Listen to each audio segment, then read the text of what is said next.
Hey fellow YouTubers, Roland Martin here. Hey, today I'm going to talk about braid. You know, I have a lot of comments, and I read all my comments that you guys make, and a lot of you guys or girls are writing in and asking me about braid versus monofilament versus fluorocarbon. It's just a very common subject, and I use braid a lot, and I want to just show you how I use braid. You know, I'm an old guy, and so I'm a traditionally old fisherman. I'm an old power fisherman. But I've kind of kept up with the new technology. I've kept up with the new electronics. I've kept up with the new line. And braid is the way to go. Let me just tell you, I'm just telling you right now, as a power fisherman, I can't think of a better way to catch a big bass than to take 65-pound test line, throw this weedless frog in a big old pile of lily pads underneath the boat dock in a pile of logs, doesn't make a difference. And I'm telling you, you can catch some big, giant fish. You can also take this jig and throw it in another bunch of heavy cover. This big heavy jig underneath the cypress trees at Santee Cooper, in the mesquite bushes at Lake Mead in the ultra clear water. You can go out to the California River Delta, the Sacramento River Delta, and flip into the hyacinths out there with this big old 65-pound test braided line and this big jig. You can find good power fishing and good flipping water all over the country, from Connecticut to California, in clear water, in muddy water, all over the place. Now, let's just take spinning. I know a lot of people say, well, I'm a spinning tackle enthusiast, and I'm just not going to even use a casting rod. Okay, that's fine. You can use spinning tackle. You can use spinning tackle all you want. Here's a modification that you might be interested in.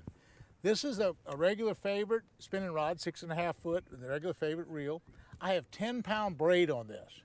Now, what 10-pound braid does, first of all, braid, there's 4 or 5 big advantages. Number one, it casts so good on spinning tackle.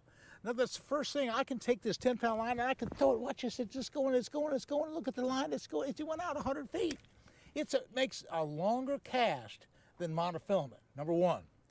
Number two, braid is more sensitive than monofilament or fluorocarbon. You can feel the strike, number two. Number three is no line stretch on braid. When I go to set the hook, bam, I can set the hook. Even with a lighter rod, I don't need that heavy rod to set the hook with braid, because it transmits the power so much better. Now, so braid is just very superior in a lot of respects. Now, okay, that being said, somebody might say, well, gosh, I'm gonna use braid, but I don't like the fact that the fish can see braid. Okay. Hey, there's an answer to that. Big answer to that. Here's my probably number one rod. This is a 6.5 foot favorite rod. It's set up with 50-pound test braid, but it has a leader. It has a fluorocarbon leader right there on that knot. You notice that knot?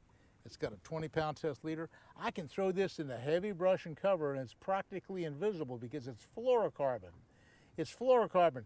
You know, a plastic worm, I don't care where you fish, it's the number one lure in the country. More fish are caught on plastic worms than anything. And so braid is a great thing on a plastic worm because, number one, you get a beautiful cast out of it. That's the first thing. The second thing is it's so sensitive. I can now feel every little rock on the bottom. I can feel every little twig and every strike. Every time a fish even halfway hits that little old worm, I feel it.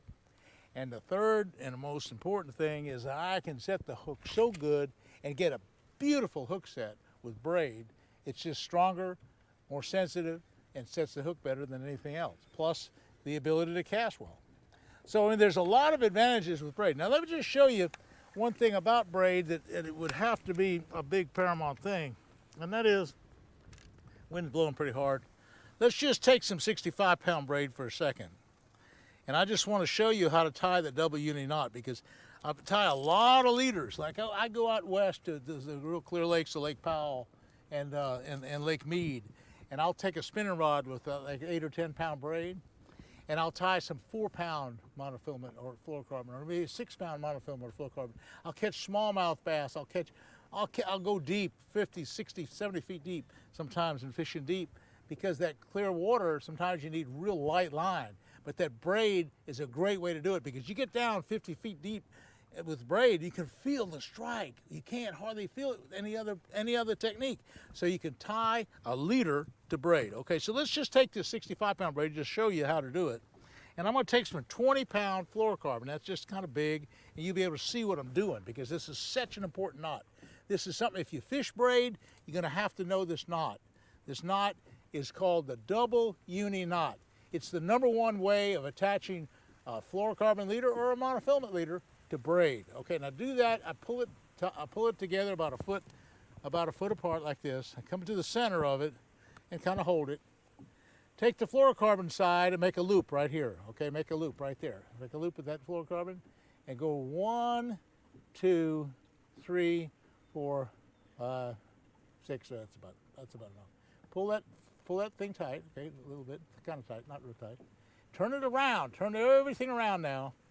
Now go to the braid side, and the braid, make a loop with the braid on this side of the knot.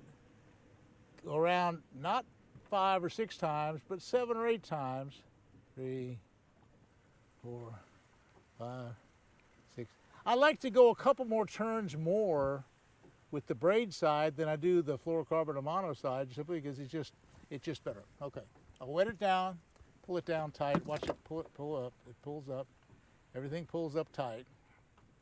It's all pulled up tight. See it on that side? See it on this side? Take a knife, cut it off at the knot. Take a knife here.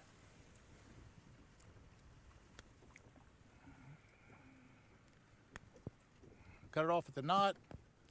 And now you have a nice 95%, almost 98% knot.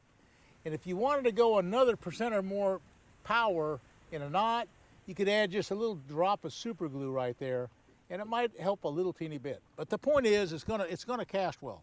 Now, another thing about rods, let me just explain rods. I use the Favorite Series rods, but I don't like the micro guides. That's just my choice, because if it were just solid braid, micro guide's fine. Or if it's solid monofilament, micro guide's fine. If there's a knot, it won't cast through a micro guide. So I get all my rods, the series that I get are the Favorite Series, and there's a standard size guides. These guides are big enough. If you notice, that's plenty big enough for that see this knot right here? The knot's going through that guide. Goes through the guide really well because it's a standard size knot. Okay, so now that I have a leader on my rod, whether it's a spinning rod, whether it's a casting rod, hey, I'm in really good shape. Now let me look at this big flipping stick again. There's a couple little things I could do to enhance this braid. You know, braid is a little bit visible. It's not as invisible as, say, fluorocarbon or monofilament. But one thing you can do is you can take a black magic marker like this one, or one from a Spike It. Spike It makes a product that's a black, it's even better. And you can tighten this up. Watch this, watch how I do this. Tighten this line, take my marker, just run it right here, about a 2-foot deal. Make it about 2 foot, so nice and black. And they say that the black is really the best color as far as being pretty camouflaged. That black is contrast to the lighter color right there. You can see the lighter color. But that black it makes it not invisible. But you know, when you're in heavy cover and you're in logs and you're in bushes and trees and logs, the line's not a big part of it because there's so much other stuff there that they're not really keying in on the fact that there's a little bitty line there, because there's a lot of heavy brush and cover in the picture as well. So that's my deal. Even with the frog, and I love to fish this frog in heavy cover as well.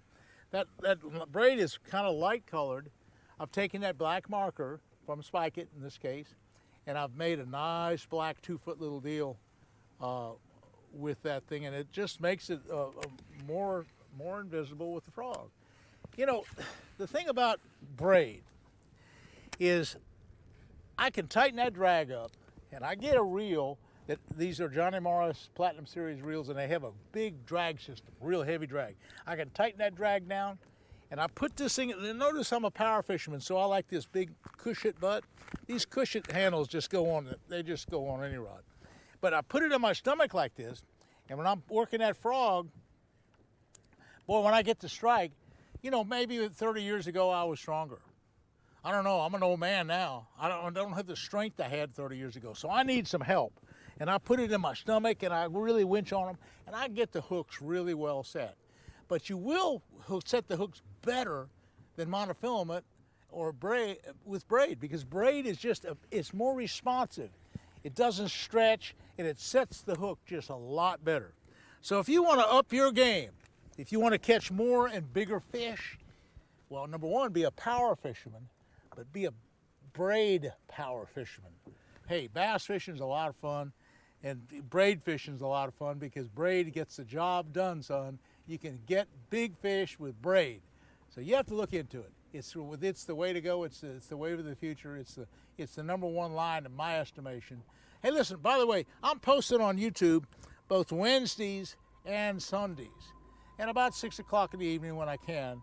And I try to get a how-to video every week, and I try to do some fishing every week as well. But you know, as an old guy like me, I've been to the top of the game in the fishing circuits. I've done tournaments. I've won all kind of stuff. But that's not me now.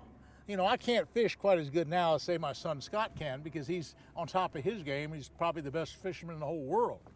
But anyway, I can tell you how to fish better than I can fish myself. And so I'm telling you how to fish. I'm really trying to do that. I'm trying to explain in every which way I can a better way for you to fish. So I enjoy doing this YouTubing. Subscribe to my channel. Thanks again for watching.